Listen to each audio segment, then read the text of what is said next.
Flight 370 took off at 12:41 a.m. bound for Beijing 6 hours later. 25 minutes into the flight, a routine automated ACARS signal is sent back to the airline, and soon the pilot is heard making his last radio transmission. Moments later, the plane's transponder stops working, air traffic control Ho Chi Minh City reports their failure to check in as scheduled, and ACARS never sends its next report. Now, a small electrical fire could have resulted in the shutoff of certain electrical systems and breakers, thus deactivating ACARS and the plane's transponder.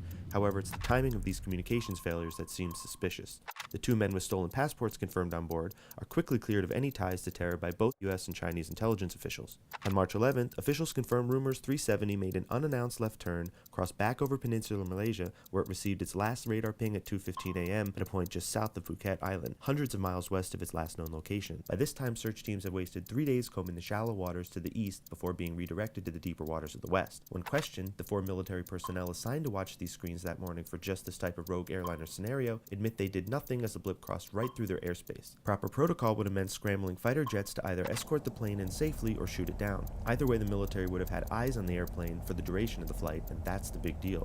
Chris Goodfellow's Wired article points out had there been a fire, there is reason to believe an immediate left turn would have been the best course of action to land the plane at the nearest airport, Palau Langkawi, which is more than enough runway for a 777. Furthermore, the data suggests the plane's unanticipated left turn and new route were carried out under autopilot, implying whoever was flying the plane had extensive knowledge of Boeing's flight data computer. Investigators admit that although the pilots could have made these heading changes under duress, the cockpit security measures put in place post 9/11 make it all but impossible for unauthorized persons to enter the cockpit of a major airliner, and thus further implicate one or both of the pilots. And during a sweep of the captain's home, authorities find a homemade flight simulator with files deleted a month prior and send it off to the FBI lab for recovery. Rolls-Royce, the maker of the plane's engine, say their data suggests that after the left turn, MH370 climbed to 44,000 feet before falling unevenly back down to 23,000 feet, where it leveled off again.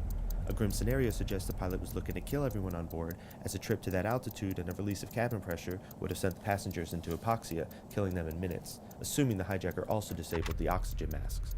The theory here is to prevent an onboard coup, or at the very least, distress phone calls or texts during the remainder of the flight, none of which have surfaced so far in the investigation. In the fire scenario, the pilot climbs to that altitude in a last-ditch effort to quell a fire by seeking the lowest levels of oxygen. At that altitude, the plane would have been unstable and may have stalled, accounting for the uneven descent back down to 23,000. On March 14th, a British satellite service reports a ping from that morning at 8:11 a.m. on one of 2 large sweeping arcs, the first up into northern China and Kazakhstan, the other down into the Indian Ocean. This suggests the plane was still airborne more than 6 hours into the flight, and officials now agree that no plane could have made it through that northern airspace without being picked up by some of the most advanced military radar on Earth.